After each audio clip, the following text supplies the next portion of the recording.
Leo Marcos, sa binigay niyo po kay tatay na grasya po. Naparipila na po namin, Sir Francis, yung oxygen po ni tatay. Maraming salamat po, Sir Francis Leo Marcos. At sana po marami pa kayong matulungan. Sa totoo lang po, dati hindi naman po ako naniniwala sa inyo. Sumubok kami pero isa po kami sa nabigyan nyo, Sir Francis Leo Marcos. Maraming salamat po. At andyan kayo para sa tulad naming mahihirap. Kayo po yung binigay ng Panginoon na tumulong sa tulad naming mahihirap. At ito na po yung oxygen ni tatay, Sir Francis. Napalagyan na po namin siya, naparipila na po ulit. Maraming salamat po ulit, Sir Francis. Hindi na po kasi makapagsalita si tatay, medyo hinihingal po siya. At ako na lang po para po tuloy-tuloy. Again, maraming salamat po. God bless you more po, Sir Francis Leo.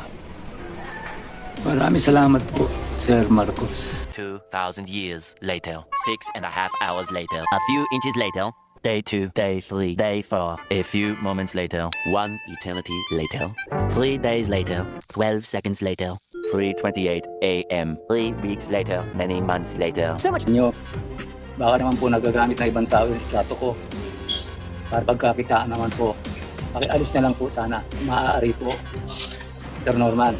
Siya yung kumita doon, hindi naman ikaw. Baka naman pakiusap, pwede nyo nang pakialis. Opo. After po kasi nun, binlock nyo na rin kami, so di na rin namin magamit yung account. Sana po, FLM, kung may nanonood man dito na isang kapam niya, pakisabi naman po sa amo nyo na tama na siguro yung pang-scam sa tulad namin, no? Kasi si tatay ko po may sakit. Siguro, sa OFW nga, may nakukuha naman po siya. Pero sana sa tulad po namin, maawa naman po kayo kasi barya-barya na lang po kinikita namin ng tatay ko. At ganun pa po yung ginawa nyo. At pakitanggal na lang po yung video ni tatay ko. Yun lang po pakiusap namin sa inyo. Salamat po. Kasi isa rin po yung bumabagay sa sarili ko na. Sarili ko litrato, pinagkakakita ng ibang tao. Na imbis na matulungan nila kami, hindi po eh. Lalo po nila kami pinapahirapan. Kung maaari po sana, Sir Norman, nakikinig ka man, pakiusap po, pakitanggal niyo lang po ang litrato ko sa inyo. Yun lamang po, marami pong salamat. Kung may puso po kayo, yun lang po. May nagsabi, allegedly.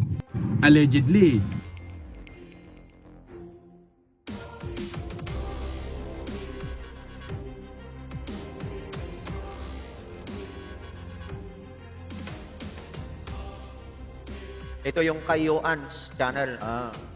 Ito, natulungan naman ni Kulaong.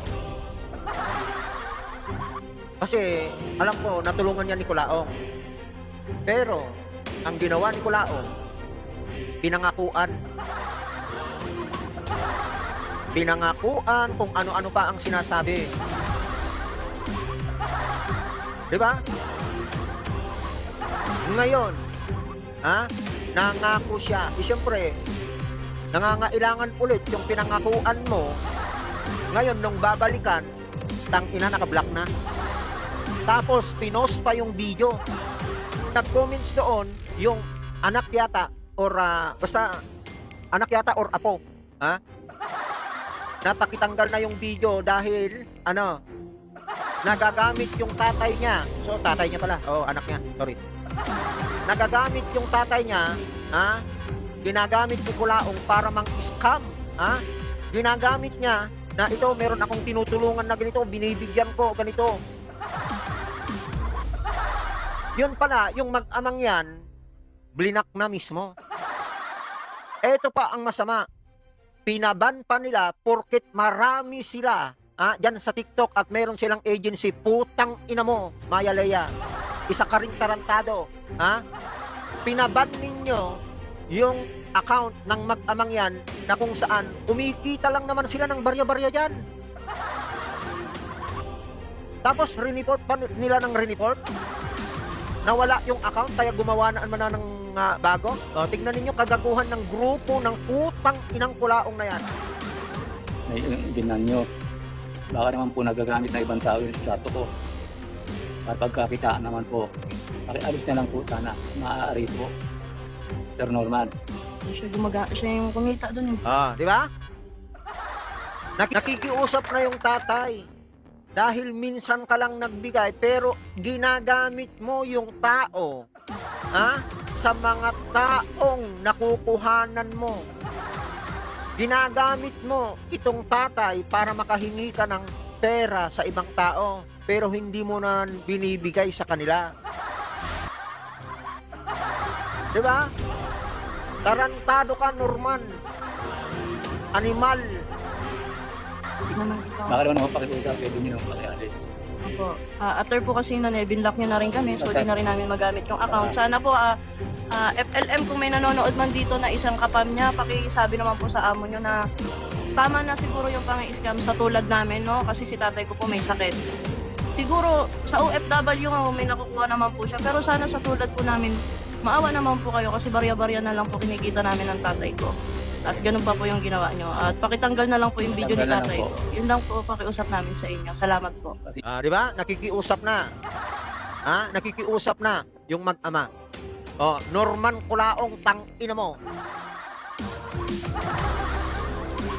Nagamit mo na yung isang tatay sa kagaguhan mo para ka lang makukulikta ng pera. Animal ka. Naghihingalo yung tatay, ginagamit mo pa sa katarantaduhan mo. Animal.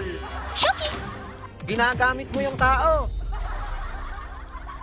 Putang ina mo, Culaong, Norman Mangusen. Makulong ka man o hindi, tarantado, hindi pa rin kami hihinto.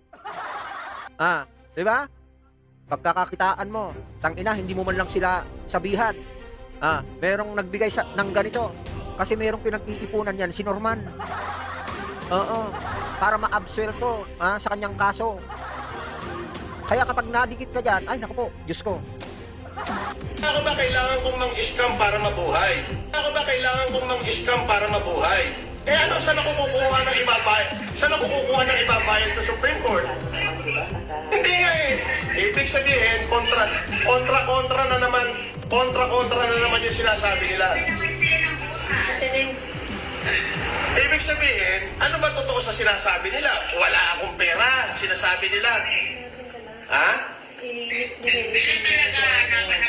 Hindi nga, ano ba ang totoo sa sinasabi nila? Di ba sinasabi nila, wala akong pera? Bakit ako nakapagbayad daw sa Supreme Court? Daw.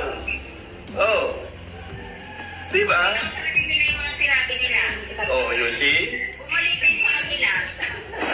Piruin mo, hindi naman masama mag-social media at kung kumita ka man, malinis naman na paraan. Pero kung gagamitin mo yung tao,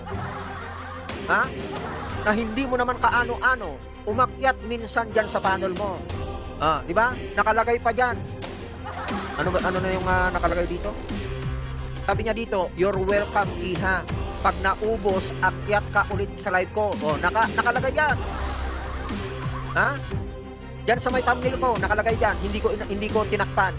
Doon sa taas ni tatay, yung kulay blue. Ang sabi niya dyan, you're welcome, iha. Pag naubos, akyat ka ulit. So paano makakaakyat ulit yung taong yan para humingi ng tulong para sa kanyang ama? Blinak mo na, tangina ka. Hanggang ngayon, nakapost pa rin yan sa account mo dyan sa TikTok. Ngayon, nananawagan na ngayon yung tatay, alisin mo na. Dahil alam namin, mas marami kang natatanggap at walang napupunta sa kanila. Di ba? Kung talagang tumutulong ka, Culaong, wala ka dapat pinipili. Tangina mo, merong pangang 2, 3 beses, 4 na beses na umakyat yan sa panel mo, tangina mo. Kunwari binibigyan mo pero kasabwat mo naman, tarantado. Walang hiya talaga itong si Norman. Hindi pa rin natigil sa panloloko. Di ba? Tapos ang sinabi niya, nag-live lang ako mga kapatid kasi na-miss ko kayo. Wow. Isang beses pinaakyat niyang cards, 2 beses pero binigay 500. Tulad yan sa kuya ko, uncle, kahit 1 taon na patay ang kuya ko, ginamit pa rin ang video niya sa pagbingi ng tulong kakaloka. Isa rin yan, di ba? Ay, sorry. Isa rin to, dati, nagamit din. Nagamit din yung kapatid niya dyan sa Culaong community. Di ba? Ngayon, bibida-bida ka, Culaong, tang-ina ka. Sabi, But much much less than. Ayan na, Bandam. Ayan na. Ayan na, Bandam. I think Ayan na, Malaria Bandam. every 2 minutes. JBL, So thank let's you. die. Ayan na. This is a big one. Ayan na. But also, Mami, mga USA, mami, andyan na. the green shop, Mami Spicy, let's go. coming back right away because people don't know that in New Durog-durog na York, ang uso ni it Bandam. was a fair. Durog-durog na ang uso ni One, I Bandam. believe, has a lot of place there where they come and they exchange the toys in the New York toys market. So it's easy to accuse, but you know, you cannot stop this stuff. You have to build a system. Durog ang You mukha have ni to Bandam. make one Durog, decision. durog. You have to have some solution Alright. until they find a solution, maybe. Alright, PLK, alright, tactician natin, mga mami natin. Kumusta na lahat ng mga super chatter dyan? Ha? Sana happy lang tayo. Sana lagi lang masaya. Namiss ko na rin kayo sa totoong buhay. Kayo na lang yung nagbibigay sa akin ng lakas ng loob at patuloy na lumaban. Medyo mahirap yung pinagdadaan, pero importante. Alam kong mahal niyo.